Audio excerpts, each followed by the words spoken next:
উল্টা বিপরীতটা কি হবে ওটা আমি বলবো না। তো এটা আমাদের এইসব জিনিস আমাদের মাথায় রাখতে হবে। আমাদের পিতা, মুসলমানদের পিতা হচ্ছে হযরতে ইব্রাহিম আলাইহিস সালাম। ইব্রাহিমের স্ত্রী মা হাজেরা। কয়জন হলো? 4 জন নারী। মাশাআল্লাহ, এগুলো মনে রাখবেন। ছোটখাটো জিনিস, এইসব জিনিসগুলো মাথায় রাখতে হবে, যদিও হয়তো বুঝতে ছোট কিন্তু না, বিশাল জিনিস। আচ্ছা, কোরআনের কতগুলো আয়াত আছে? এই দেখো, বলে কি হে, বলে হায় মুসলমান। কোন মুসলমান? গরু খাওয়া মুসলমান, কুরবানি এলো একদম চললো। ওগুলো করলে হবে না। যদি কেউ জিজ্ঞেস করে যে তুমি মুসলমান, যে তোমার যে কোরআন মানব জাতির জন্য, কোরআন হচ্ছে সর্বশ্রেষ্ঠ নিয়ামত, কল্যাণ, সে কোরআনের আয়াত কতগুলো? যদি না পারো বলতে, বলে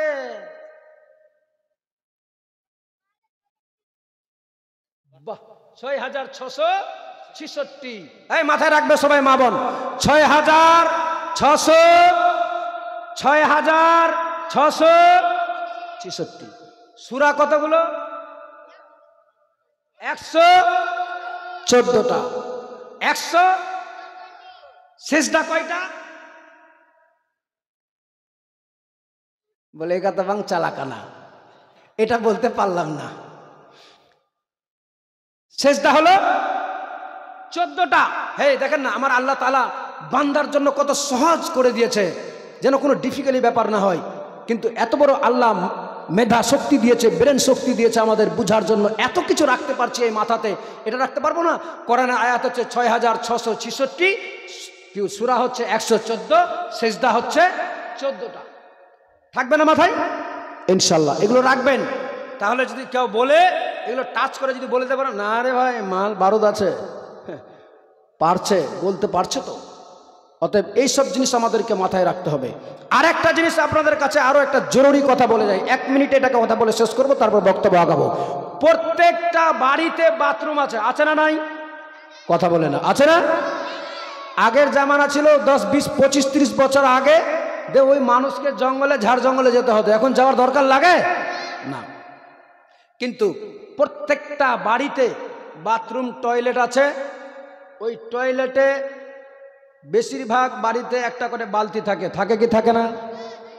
বালতির সঙ্গে আবার ঘুঁটি থাকে কি না? থাকে। তো ঘুঁটিটা বালতির ভিতরে থাকে না নিচে থাকে? কথা বলেন, বাইরে থাকে না কোথায় থাকে? বাইরে। একটু হাত তুলে দেখা যাচ্ছে, বাইরে না ভিতরে? দেখেন, এটা কিন্তু খুব বিশাল বড় মারাত্মক কথা বলতে যাচ্ছি, যদিও শুনতে ছোট্ট মনে হচ্ছে, কিন্তু মারাত্মক। কারণ আপনার দোয়া না কবুল হওয়ার কারণ, আপনি সঠিক পথের দিশারি না হওয়ার কারণ, আপনি পবিত্র না থাকার কারণ, এখানেই মূল আসল একটা রহস্য ঢুকে আছে। যেই বাড়িতে বালতি, বাথরুম কি বলে, বাথরুমে বালতি থাকবে, ওই বালতিতে ঘুঁটি যদি থাকে, লোটা যদি থাকে, তাহলে বালতি থেকে ঘুঁটিকে নিচে রাখা যাবে যাবে না। কোনো মতেই কোনো হালে রাখা যাবে না। কেন রাখা যাবে না? এই জন্যই বলছি, লজ্জা শরম কিচ্ছু না।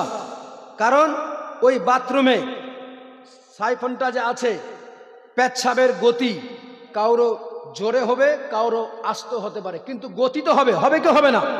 এবার ওই গতিতে পেচ্ছাবের ছিটা ওই ঘুঁটিটাকে পড়তে পারে কি পারে না? পারে না? তাহলে ওই ঘুঁটিটা পড়লো, যে ঘুঁটিতে যে পেচ্ছাবের ছিটা পড়লো, তো ঘুঁটিটাকে আপনি পানি নেওয়ার আগে ধুলেন না? ঘুঁটিটা সরাসরি বালতিতে ডুবিয়ে দিলেন, ডুবালেন না? আর যেমনি ডুবিয়ে দিলাম, তার মানে সব পানি ডাইল ডাইল, সব নাপাক। তার মানে যতটা পানি খরচ করবেন সব নাপাক। অতএব আপনাকে, এটা দায়িত্ব আপনার। আমার মা বোনদেরকে বলবো, বাচ্চাদেরকে বুঝাবেন, যদি না হয় কি বলে সমাধান করা না যায়, তাহলে আপনি বালতিটাই সরিয়ে দেন, শুধু ঘুঁটিটা রাখেন, বাঁধনা রাখেন, টুটি থেকে পানি বাঁধনায় পড়বে, বাঁধনা থেকে পানি খরচ করবে, তাহলে ওই পানিটাতে আপনার কি বলে পেচ্ছাব ছিটা পড়বে না, নাপাক হবে না। এটা মাথায় কাজ রাখা যাবে তো? সবাই করবেন তো ইনশাল্লাহ? আর যার বাড়িতে হয়তো বড় আছে, যারা বড় আছেন তারা বালতিও রাখবেন, ঘুঁটিও রাখবেন, কিন্তু ঘুঁটিটা কোনো মতে নিচে রাখা যাবে না। এটা সবাই মিলে করবেন।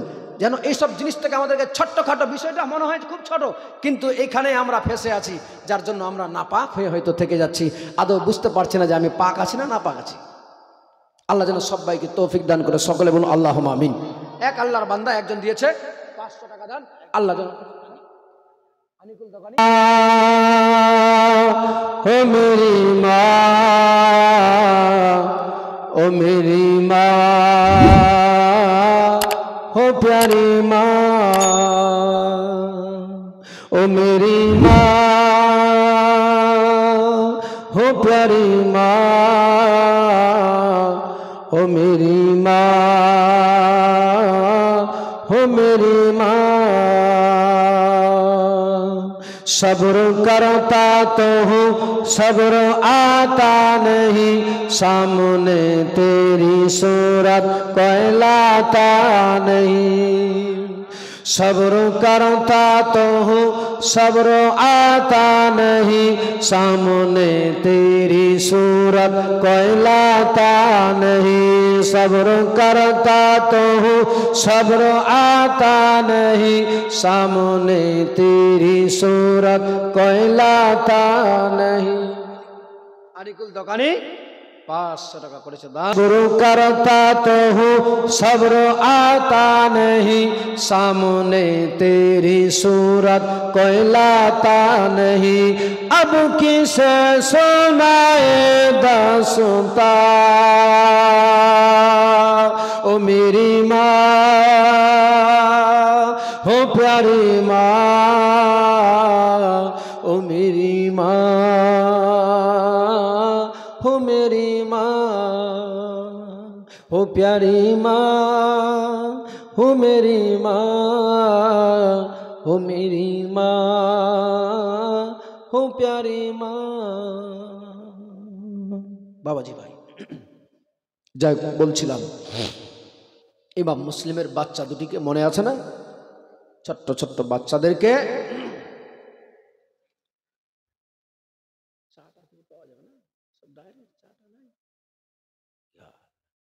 ছোট্ট ছোট্ট বাচ্চাদেরকে নিজের আঙ্গুটিটা খুলে দিলেন, বললেন বাবুরে শোনো, সামনে একটা কাদসিয়া নামক জায়গা হবে, ওই জায়গাতে লেবু দিবেন, ওই জায়গাতে আমার আপন ভাই আছে, তারে এই আঙ্গুঠিটা দেখাবে আর বলবে আমারে মদিনায় যেতে হবে। মাশাআল্লাহ। যাই হোক বাবাজি ভাই, বলছিলাম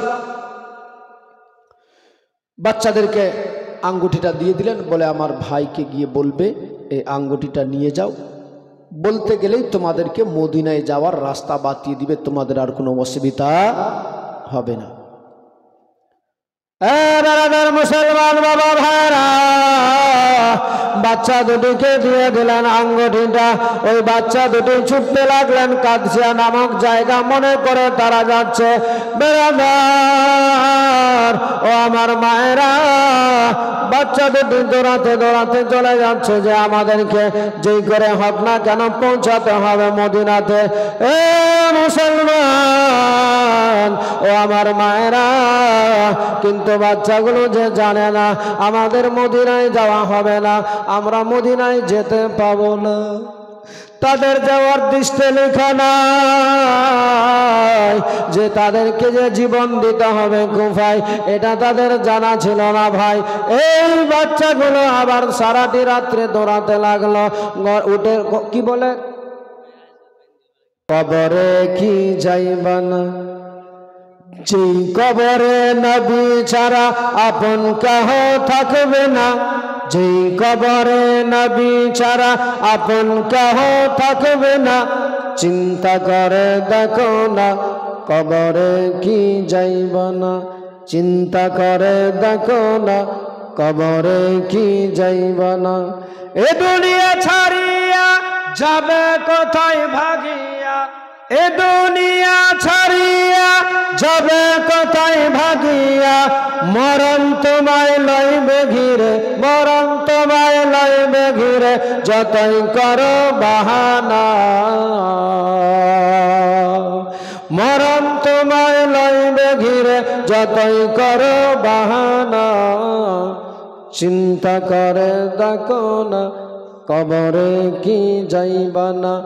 যেই কবরে নবী ছাড়া আপন কেহ থাকবে না, চিন্তা করে দেখো না কবরে কি যাইবা না। কবর যে তোর আসল ঘর, এ দুনিয়ায় সবই পর। কবর যে তোর আসল ঘর, এ দুনিয়ায় সবই পর। কবর যে তোর আসল ঘর, কেমনি সে তাই থাকবে শুয়ে, কেমনি সে তাই থাকবে শুয়ে, কেমনি সে তাই থাকবে শুয়ে, শুধুই মাটির বিছানা। কেমনে সে থাকবে শুয়ে, শুধুই মাটির বিছানা। চিন্তা করে দেখো না কবরে কি যাইবা না। যেই কবরে নবী ছাড়া আপন কেহ থাকবে না, যেই কবরে আমল ছাড়া আপন কেহ থাকবে না। চিন্তা করে দেখো না কবরে কি যাইবা না। আঙ্গুঠিটা নিয়ে দৌড়াতে লেগেছে। বাবা ভাইরা, আমার মা বোনেরা, দৌড়াতে দৌড়াতে দৌড়াতে দৌড়াতে সারা রাত্রিবেলায় তারা টার্গেট নিয়েছে। মাবো আমরা যেই করে হোক না কেন আল্লাহ গো, আমরা যেন পৌঁছে যাই মদিনাতে। কিন্তু মুসলমান মদিনায় যাওয়া হলো না। দেখেন না, সারা রাত্রি ঘুরতে ঘুরতে ঘুরতে ঘুরতে ঘুরতে ঘুরতে ওই জায়গায় না গিয়ে, কাদসিয়া নামক জায়গায় না গিয়ে আবার ঘুরতে ঘুরতে যেই জেলের গেট থেকে, যেখান থেকে বের করেছিল, হঠাৎ করে দেখা যায় যেন বিল্ডিং গুলো দেখা যায়, দালান বাড়িগুলো, ঘরগুলো দেখা যায়। ছোট্ট ভাই বলেছিলেন, দাদা হয়তো ওই দেখা যায় মদিনার বিল্ডিং গুলো, আমরা হয়তো চলে আসলাম। আমার ওই সময় ইব্রাহিম বলেছিল, ভাই রে না না না না, তুমি যা দেখো যা আসলে নাই, আসলে এগুলো মদিনার বিল্ডিং নাই রে ভাই রে। এগুলো বিল্ডিং দেখা যাচ্ছে, এই বাড়ি ঘরগুলো দেখা যায়, আসলে যেই জেলখানা থেকে বেরিয়েছিলাম, যে রাস্তা দিয়ে বেরিয়েছিলাম ভাই রে, ওই রাস্তাগুলোই দেখা যায়। কেন দাদা, আমরা কি তাহলে সত্যিকারই কি যেতে পাবো না? পাবো না। আমার সেই সময় বলেছিলেন ভাই রে, বুকের মধ্যে ছোট্ট ভাইকে জড়িয়ে নিয়ে বলেছিলেন, ও ভাই আমাদের নসিবে এটাই লেখা আছে মনে হয়, তবে এখন কথা না বলে, কথা না বাড়িয়ে তাড়াতাড়ি করে আমাদেরকে কোথাও আশ্রয় নিতে হবে, কারণ সময় নাই, হাতে আর বেশি সময় নাই। ওই দেখো দেখা যায় হয়তো আমরা যে জেল থেকে বেরিয়েছি, আমাদেরকে যে জেল থেকে বের করে দিয়েছে, সেই বিষয়ে হয়তো তারা সবাই জানতে পেরে গিয়েছে। ভাইরে লালটিন দেখা যায়, আলোগুলো দেখা যায়, প্রদীপ যেন জ্বলে যায়, হয়তো আমাদেরকে খোঁজাখুঁজি করে রে ভাই। ভাই এখন কোনো কথা না বাড়িয়ে তাড়াতাড়ি করে কোথাও আশ্রয় নিতে যায়। এ মুসলমান, বাচ্চা দুটি জীবন বাঁচানোর কারণে দৌড়াতে দৌড়াতে দৌড়াতে দৌড়াতে বাবার সূর্য উদয় হয়ে গেল, আর সময় নাই, হাতে টাইম নাই। তাড়াতাড়ি করে একটা গাছ ছিল বাবারে, এক পাহাড় উঁচু জায়গা ছিল, যেই পাহাড়ের নিচে একটা বিশাল বড় পুকুর ছিল বাবা। সেই পুকুরের পাটালে পাহাড়ের উপরে একটা কাঁঠাল গাছ ছিল। এ মুসলমান, দেখতে পেলেন বাচ্চা দুটি সেই সময় ভাবে, মাবুদ আল্লাহ গো, এখন যাব তো যাব, কোথায় যাব, কোন দিকে যাব? ওই গাছের নিচে, গাছের আড়ালে যদি আমরা কোথাও লুকিয়ে যেতে পারি, তাহলে রাতটা খুব সহজে কেটে, দিনটা কেটে যাবে, সন্ধ্যাবেলায় আমরা বেরিয়ে চলে যাব। এই মনে আশা বাসনা নিয়ে, এই মনের চিন্তা ধারণা নিয়ে রাস্তাটাকে ছেড়ে দিয়ে চলে গেলেন বাবা ওই পাহাড়ে পাটালটাতে, যে পুকুরের পাটাল ছিল গো, ওই জায়গাতে গিয়ে ওই ওই গাছের কাঁঠালের গাছ ছিল, ওই গাছের নিকটে গেল, গিয়ে যেন দেখছেন কাঁঠালের গাছটাতে একটা বিশাল বড় ফপরা হয়ে আছে। যেই গর্তকে দেখবেন পুরনো পুরনো গাছগুলোতে অনেক বট গাছ পাওয়া যায়, যে গাছগুলোর মিডিলটাকে খেয়ে নিয়েছে, ফাঁকা আছে, অমনি করে একটা কাঁঠাল গাছ ছিল। যেই কাঁঠাল গাছের ভিতরটা পুরো ফপরা হয়েছিল। বলেছিল, ভাই এখন কোথাও না গিয়ে এখানে আশ্রয় নিয়ে নিয়ে আমরা একটু তাড়াতাড়ি করে চল ভাই। এ মুসলমান বাবাজি ভাইরা, ওই গর্তের ভিতরে সাপ আছে না বিচ্ছু আছে না কি আছে, এইসব ভাবনা না চিন্তা করে জীবন বাঁচাবেন বলে ওই গর্তের মধ্যে ঢুকে পড়লেন তাড়াতাড়ি করে। কিন্তু মুসলমান মায়েরা, ওই গর্তের মধ্যে যে জায়গা নাই বেশি, যে ভিতরে যাবে তারা দুই ভাই মিলে জায়গা হয় না। ওই দুই ভাই মিলে ভিতরে সাটলেন, কিন্তু অর্ধেকটা বেরিয়ে থেকে গেল। তার মধ্যেও দুই ভাই জড়িয়ে বলে, ভাই রে এটুকুতে আমাদেরকে যেই করে হোক না কেন থাকতে হবে, সূর্যটা ডুবে যাবে, আমরা আবার দুই ভাই মিলে বেরিয়ে চলে যাব ভাই রে। কিন্তু তাদের জানা ছিল না সূর্যটা পশ্চিম গগনে যখন নেমে যাবে গো, ওই সূর্যের ছায়াটা আবার পানিতে গিয়ে পড়বে। যেই পানিতে ওই ছায়াটার সাথে সাথে ওদের বডিটাও পানিতে গিয়ে দেখা যাবে। মুসলমান ও আমার 16 মাইলের মা বোনেরা, তোমাদের মতোই এক নারী ছিল যে হারিস বেঈমান পাপিষ্ট জাহান্নামী ছিল। তার দরবারে একটা মেয়ে কর্মচারী হিসাবে কাজ করত, দাসী ছিল। ওই মেয়েটা প্রতিদিন ওই পুকুরে পানি নিতে আসতো, প্রতিদিন বালতিতে করে, প্রতিদিন কলসিতে করে পানি নিয়ে যেত নিজের বাড়িতে। বেড়াদার প্রতিদিন যেইভাবে আসে অভ্যাস মোতাবেক সেই দিনও চলে এসেছে পানি নিতে। যেমনি পানি নিতে এসেছে, যেইখানে কলসিটা ডুবাই বাবারে, যেইখানে বালতিটাকে ডুবাচ্ছে পানি নেওয়ার জন্য, হঠাৎ করে সেই দিনও আবার ওইখানে ডুবাচ্ছে। কিন্তু হঠাৎ করে নজর পড়ে গেল যেই জায়গায় কোনোদিন পানিতে ওই ছায়া দেখা গেল না, কোনো সাবান পাওয়া যেত না, কিন্তু হঠাৎ করে দেখা যায় গাছের তো সাবানটা পাওয়া যাচ্ছে, কিন্তু গাছের সাথে সাথে দুটি মনে হচ্ছে মাথা আছে। যেমনি দেখেছে ওই মেয়েটা বড় চিন্তায় পড়ে গেলেন, মাবুদ আল্লাহ গো, এই জায়গায় আমি প্রতিদিন পানি তুললাম, কোনোদিন দেখলাম না এই গাছটা ছাড়া অন্য কোনো সাবান, আজকে হঠাৎ করে কেন নজর পড়ে গেল? সেই সময় আর পানি না তুলে ওই দিকে পশ্চিম দিকে তাকাতে লাগলেন। গাছের দিকে যেমনি তাকিয়েছে, দেখতে পাওয়া যায় যেন মনে হয় পূর্ণিমার চাঁদের মতো জলজল করে জ্বলে। আর মেয়েটা থামতে না পেরে পানি না তুলে সরাসরি চলে গেলেন উঁচু জায়গাতে। বাচ্চা দুটিকে দেখে বলেছিলেন, বাবারে তোমরা কে আছো? ও বাবারে তোমরা এই জায়গাতে কেন? তোমাদের মা কি তোমাদের বকা দিয়েছে? তোমাদের বাবা কি বকা দিয়েছে? বলে না না না, মাথা হিলেই। বলে তাহলে এই জায়গায় আসলে কেমন করে? তোমরা কি জানো নাই এইসব গর্তের মধ্যে সাপ বিচ্ছু বিষাক্ত জিনিস থাকতে পারে? তোমরা কেমনি করে এই জায়গাতে এসে ঢুকে গিয়েছো? সেই সময় বাচ্চা দুটির চোখে যেন অশ্রু টস টস করে পানি বয়ে যায়। মেয়েটা বলেছিলেন, বাবুরে কাঁদছো কেন তোমরা? তোমাদের চোখে কেন পানি? কেন তোমাদের মা কি বকা দিয়েছে? যেমনি মায়ের কথা বলেছে আরো যেন হাউ মাউ করে কাঁদতে লেগে গেল। বলে, চাচি যান, আমাদের মা নাই, আমাদের মা কারে বলে আমরা জানি না।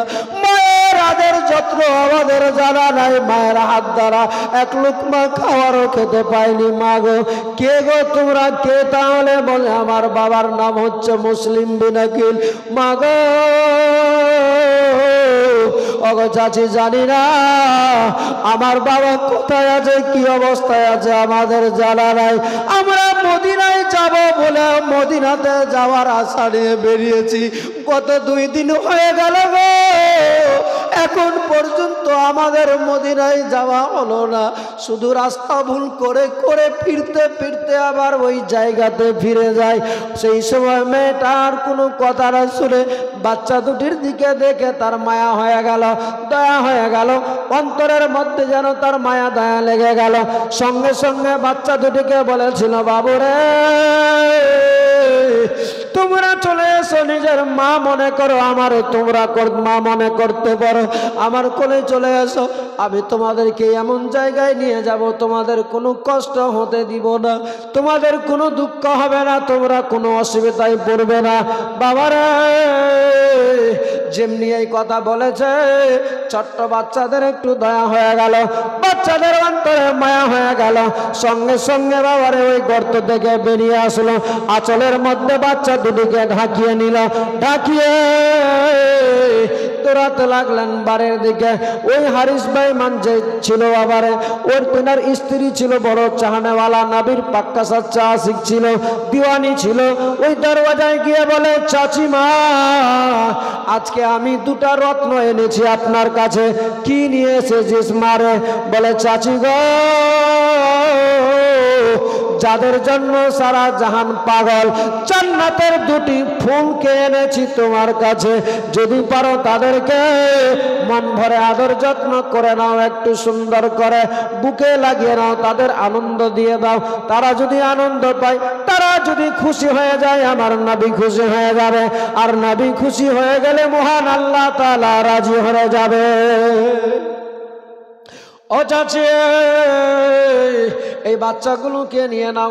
যেমনি বলেছে বাবারে, সঙ্গে সঙ্গে বাচ্চাগুলোকে নিয়ে নিলেন। কি বলে, নিজের ঘরের মধ্যে। অনেক লম্বা ছাড়বো তো ছাড়বো কোথায়, অনেক লম্বা ইতিহাস রয়ে আছে বাবারে। ঘরের মধ্যে নিল। ওই হারিস বাইমান সারা রাত্রি যে ঘুরে বেড়ায়, সারাদিন খুঁজে বেড়াচ্ছে ইমাম মুসলিমের বাচ্চা দুটিকে নিয়ে। মুসলিমের বাচ্চা দুটিকে কোথায় পাওয়া যাবে, খুঁজতে খুঁজতে খুঁজতে খুঁজতে ওই হারিস বাইমানের ঘোড়াটা পর্যন্ত মারা গিয়েছিল। রাত্রিবেলায় এসেছে ইমাম মুসলিমের বাচ্চা দুটি ওই হারিস বেঈমানের ঘরের মধ্যে, তিনার স্ত্রী সুন্দর করে আদর যত্ন করে খাবার খাইয়ে ঘরের মধ্যে রেখে দিল বন্ধ করে। বাবারে তোমরা ঘরে আরাম করো, যখন সময় হবে তোমাদের সুযোগ পেলে আমি মদিনায় পাঠিয়ে দিব, চিন্তিত হয় না, এখন আপাতত তোমরা ঘরের মধ্যে রেস্ট করো। ওই হারিস বেঈমান চলে আসলো রাত্রিবেলা, এসে বলছে, বিবি রে তাড়াতাড়ি করে দে আমারে খেতে। বলে, স্বামী তোমার ঘোড়াটা কি হয়েছে? ও বিবি রে, আমার ঘোড়াটা মারা গিয়েছে। কেমনি করে মারা গেল? বলে, মুসলিমের বাচ্চা দুটিকে খুঁজতে খুঁজতে আমার ঘোড়াটা মারা গেল, বাচ্চা দুটিকে পাওয়া গেল না। অত কথা বলা যাবে না, এমনি ক্লান্ত হয়ে পড়েছি, দে একটু খাবার দে। আবার খাবার খেয়ে রেস্ট নিব, সকালবেলা উঠে তাড়াতাড়ি করে বেরিয়ে যেতে হবে মুসলিমের বাচ্চাদের খোঁজে। ওই মেয়েটা হারিসের স্ত্রী বলেছিলেন, গো স্বামী আপনার কি অন্তরে মায়া নাই, দয়া নাই? ওই বাচ্চা দুটিকে খুঁজে নিয়ে করবেন কি? আপনি কেন তাদের পিছনে লেগেছেন? বলে, অত জ্ঞান দিতে হবে না, অত বুদ্ধি দিতে হবে না, যা করার তুমি করো। বাড়ির মেয়ে বাড়িতে থাকো, বাড়ির কাজ বাড়িতে করো, খাওয়ার শুধু খাওয়ার খাও, যতটুকু তোমার প্রয়োজন ততটাই করো, বেশি বুদ্ধি দিতে হবে না বলে দিয়ে খাওয়ার খেয়ে শুয়ে গেলেন বিছানাতে। হঠাৎ করে মুসলিমের বাচ্চা দুটি ওই হারিস বেঈমানের অন্য ঘরে শুয়েছিল। বাবারে হঠাৎ করে যেন বাচ্চা দুটি আবার একই স্বপ্ন দেখেছে। এ মুসলমান বাবারা, যেমনি স্বপ্ন দেখেছে সঙ্গে সঙ্গে বাচ্চা দুটি আবার উঠে হাউমাউ করে কাঁদতে লেগে গেল। কান্নার আওয়াজ ওই জাহান্নামী বেঈমানের কানে ভেসে গেল, সঙ্গে সঙ্গে উঠে বসে গেল। ভাই করে ওই হারিস বেঈমান উঠে বসে গেল। এ বিবি, কি ব্যাপার রে? কান্নার আওয়াজ কোথায় পাওয়া যাচ্ছে রে?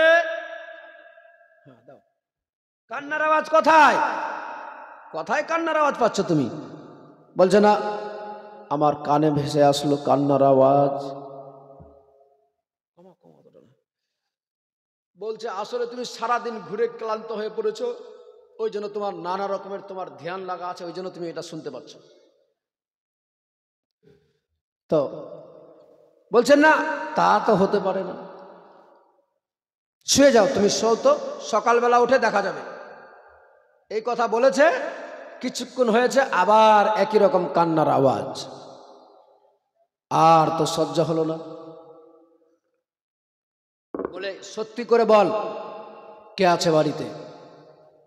বলে আসলে তুমি ঘুমাওনি, ক্লান্ত, যার ফলে তোমার এই অবস্থা। না, হতে পারে না। দরজার বাইরে চলে আসলো, ঘরের ভিতর থেকে বাইরে আসলো, দেখছে তাকিয়ে, এই কি ব্যাপার, এই দরজাটা বন্ধ কেন?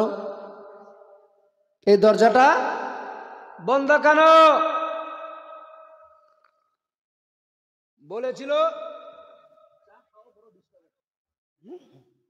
বলেছিল আসলে স্বামী তুমি ছিলে না বলে আমি দরজাটা বন্ধ রেখেছিলাম। বলেন না, কিছু তো নিশ্চয়ই ব্যাপার আছে। শয়তান তার মাথায় শুধু খালি গুতা দিচ্ছে, আছে ওখানে, গিয়ে তো দেখ। আর চট করে বলছে না, কোনো কথা শোনা যাবে না। চট করে গিয়ে দরজাটা ধাপ করে খুলে দিল। আর যেমনি খুলেছে দেখছে ছোট্ট ছোট্ট দুটি বাচ্চা, চাঁদ আর সূর্য মনে হচ্ছে বসে আছে। আর দেখে বলছে, বাহ কি চমৎকার, যাদের জন্য আমি পেরেশান হয়রান, ঘুরতে ঘুরতে খুঁজতে খুঁজতে আমার ঘোড়া মরে গেল, আমি ক্লান্ত, আর আমার ঘরে কি আরাম, দেখাচ্ছে মজা। এ বাবা, বাচ্চা দুটিকে সঙ্গে সঙ্গে জোরে জোরে তামচা মারতে লাগলো। বাচ্চা দুটি বলেছিলেন, চাচা চাচা গো, চাচা গো, ছেড়ে দেন চাচা, আমাদের মারিয়েন না। ও চাচা, আমরা তো কোনো অন্যায় করি নাই, কোনো অপরাধ করি নাই, আসলে আমরা কি করেছি যে আপনি আমাদের উপরে এমনি করে আঘাত করছেন? ও চাচা, এমনিতে আমরা বড় ক্লান্ত হয়ে পড়েছি চাচা গো, আমাদের আর মারিয়েন না। দেখেন না একবার আমাদের দিকেছে, গত 2-3 দিন ধরে চলতে চলতে ক্লান্ত হয়ে পড়েছি চাচা, আমাদের আর মারিয়েন না গো চাচা। এ মুসলমান, এই বেঈমান গাদ্দারের মায়া হলো না, দয়া হলো না। বাচ্চা দুটিকে ঘর থেকে টেনে মারতে মারতে আঙড়ায় নিয়ে এসেছে। আঙড়ায় নিয়ে এসে বাচ্চা দুটিকে শুধু আঘাত করে। ওই হারিস বেঈমানের যে স্ত্রী ছিল বাবা, পা দুটিকে জড়িয়ে ধরে বলেছিলেন, স্বামী গো, আমার এই বাচ্চা দুটিকে মারিয়েন না।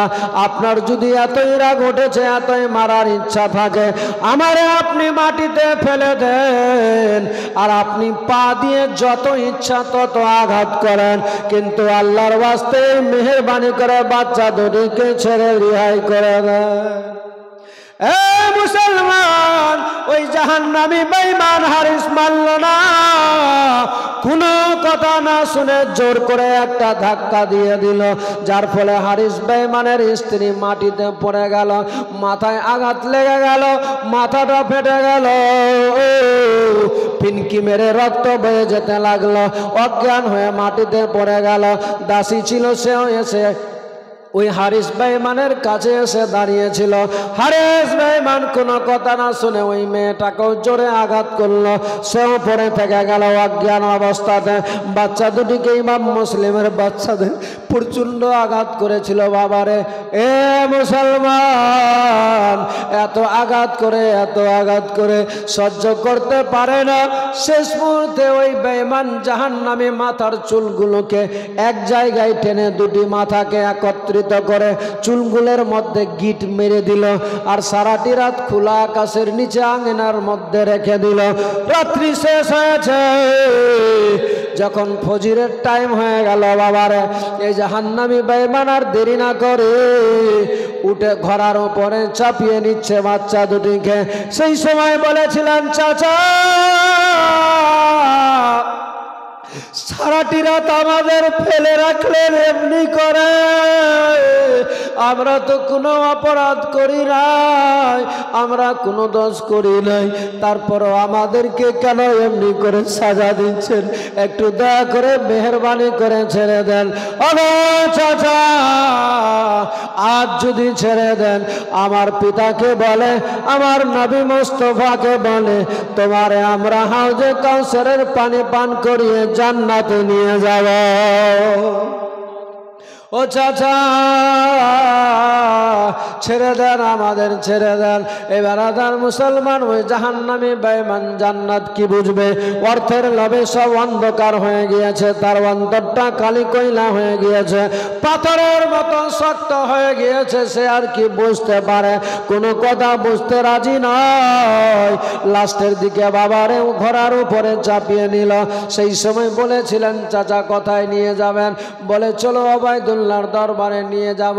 বাচ্চা দুটি ভেবেছিলেন, আল্লাহ অন্তত যদি ওবায়দুল্লাহর দরবারে নিয়ে যায়, তাহলে কমসে কম এই হয়তো মাঠটা বেঁচে যেতে পারি।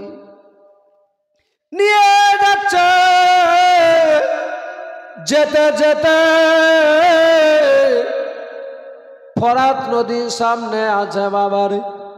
যখন ফরাত নদীর নিকটে গিয়েছে, হঠাৎ করে শয়তান তারে বুদ্ধি দিচ্ছে, এ হারিস, এখন তুই নিয়ে যাবি মুসলিমের বাচ্চাদেরকে।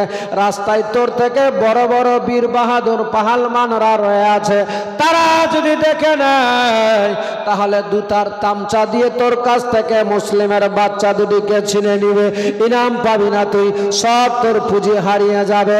অতএব যদি চাস ইনাম পেতে, তাহলে এই মুসলিমের বাচ্চা দুটিকে ফরাত নদীর নিকটে নিয়ে গিয়ে জবাই করে দেয়।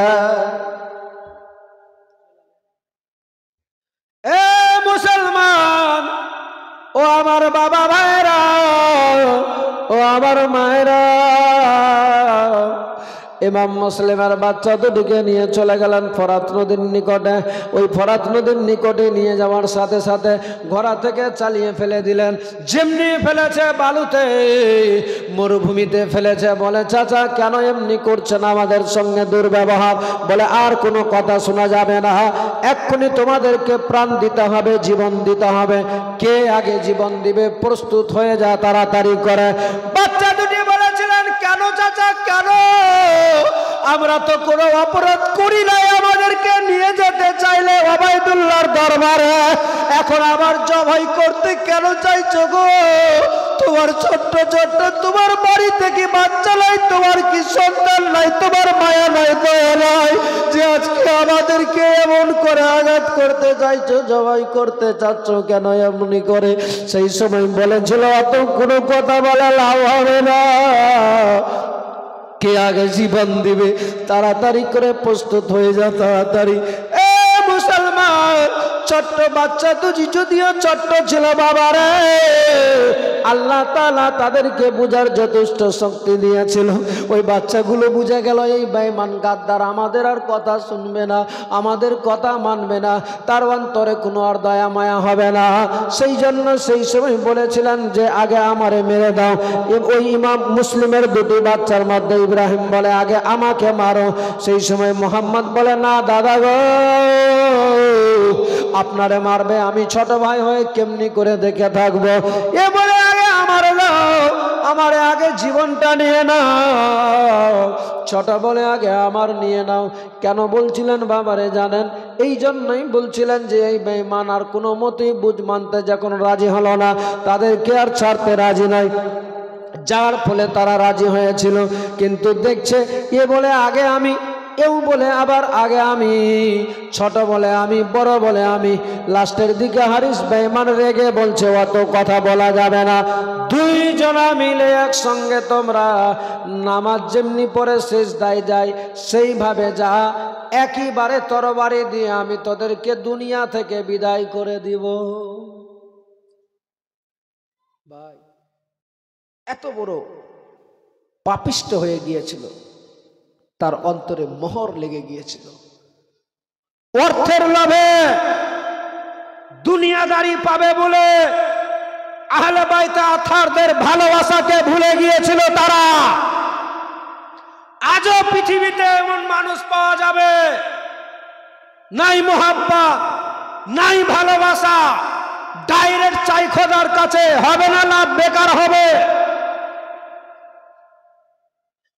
বুঝার আল্লাহ শক্তি দিয়েছে, বুঝো ভাই ভালোভাবে।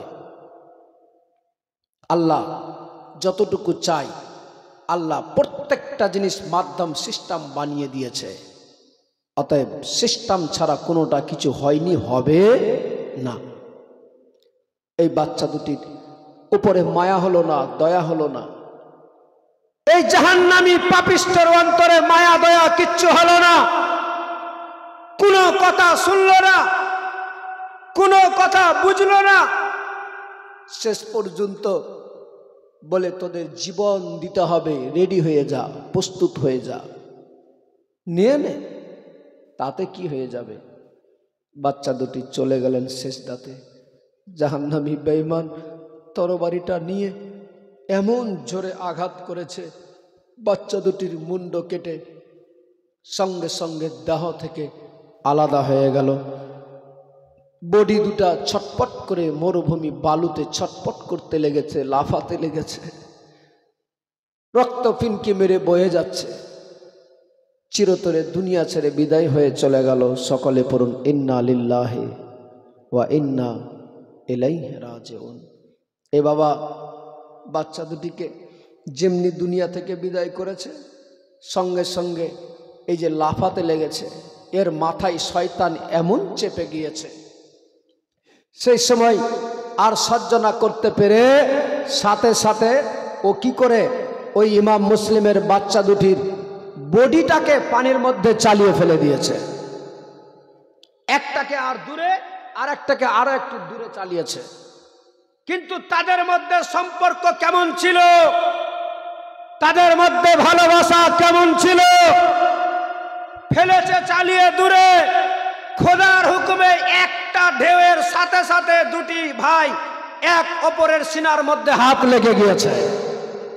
জোরে বলেন না, কি মোহাব্বত! আবার এই জাহান্নামী বেঈমান দেখছে, আরে আমি চালিয়ে ফেললাম দূরে, আবার দুই ভাই এক জায়গায় একত্রিত হয়ে গেল, এক ফেরা, আবার তার পুরুপে এক অন্যের হাত আর অন্যের উপরে, বুকের উপরে, আবার রেগে আবার পানিতে গিয়ে দুইজনাকে চালিয়ে দূরে আবার করে দিচ্ছে, আবার খোদার হুকুমে একত্রিত হয়ে যাচ্ছে। বলুন সুবহানাল্লাহ। এই জাহান্নামী বেঈমান আর কথা শুনলো না, বলছে আর দেরি করা যাবে না, বেগের মধ্যে ভরে ইমাম মুসলিমের বাচ্চাদের মাথা মস্তককে ভরে ঘোড়ার উপরে চেপে খাটাম খাটাম করে চলে যাচ্ছে দৌড় গতিতে ওবায়দুল্লাহর দরবারে গিয়ে দাঁড়িয়েছে। আর ওবায়দুল্লাহ বলছে, কেউ পারলে না তোমরা মুসলিমের বাচ্চাদেরকে ধরে আনতে? পারলে না আমার কাছে আনতে? সেই সময় বলেছে, আমি আছি, আমি নিয়ে এসেছি। যেমনি বলেছে সবার নজর পিছন দিকে, আসলে কে আছে দেখতো। তখন যেমনি তাকিয়ে দেখছে ওই হারিস বেঈমান আছে, কিন্তু হারিসকে দেখতে পাওয়া যাচ্ছে, হারিসের হাতে একটা ঝোলা বেগ আছে, কিন্তু মুসলিমের বাচ্চারা তো নাই।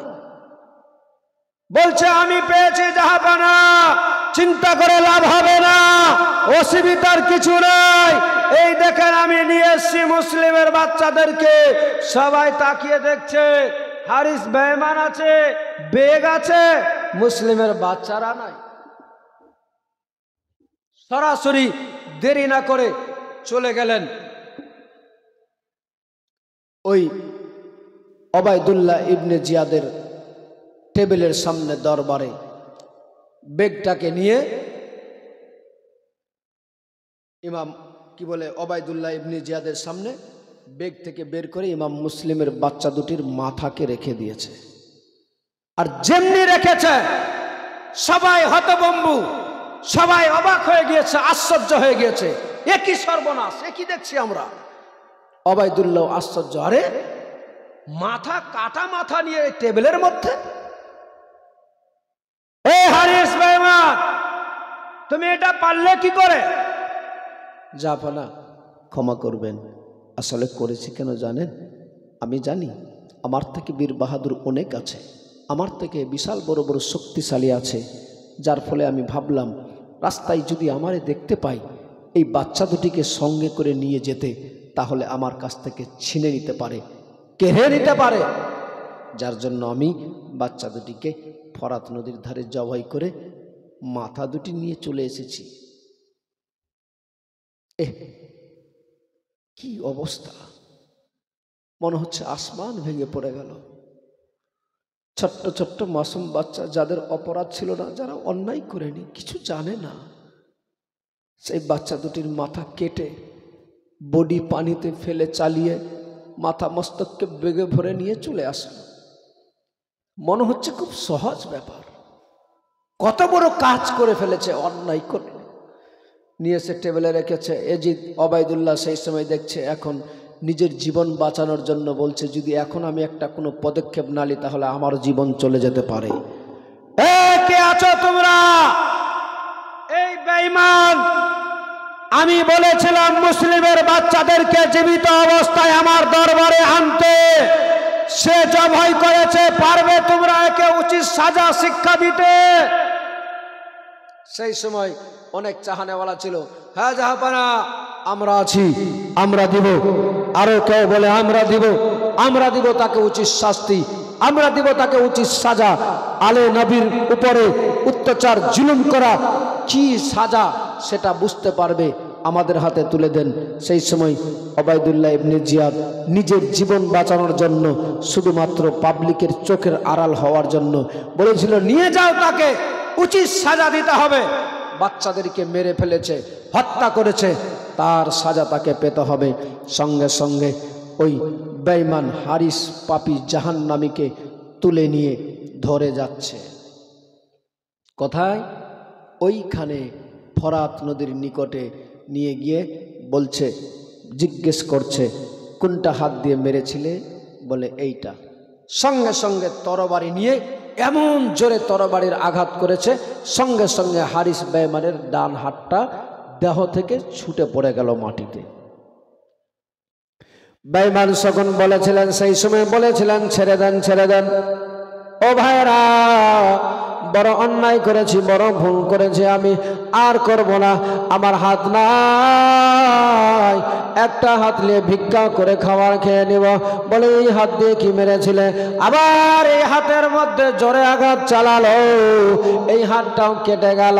সেই সময় বলেছিলেন যে ছেড়ে দেন, ছেড়ে দেন, একটু তোমরা দয়া করো, মায়া করো, আর আমি অন্যায় করব না, অপরাধ করব না। বেরাদার একটা পা সঙ্গে সঙ্গে কেটে দিল, আর একটা পাকে কেটে দিল। পাটা যেমনি কেটেছে,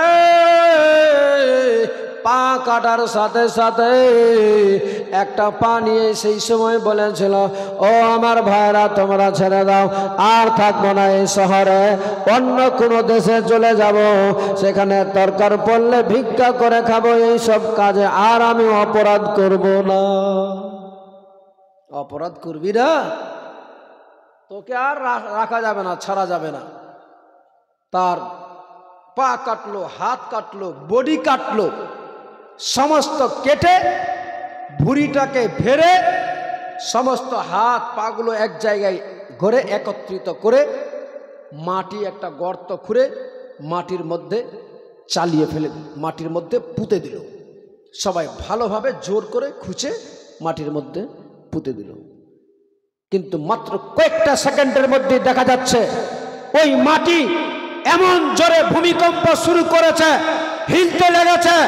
কয়েক সেকেন্ডের মধ্যেই তার বডিটাকে, সমস্ত বডিটাকে মাটির ভিতর থেকে উপরে চালিয়ে ফেলে দিয়েছে।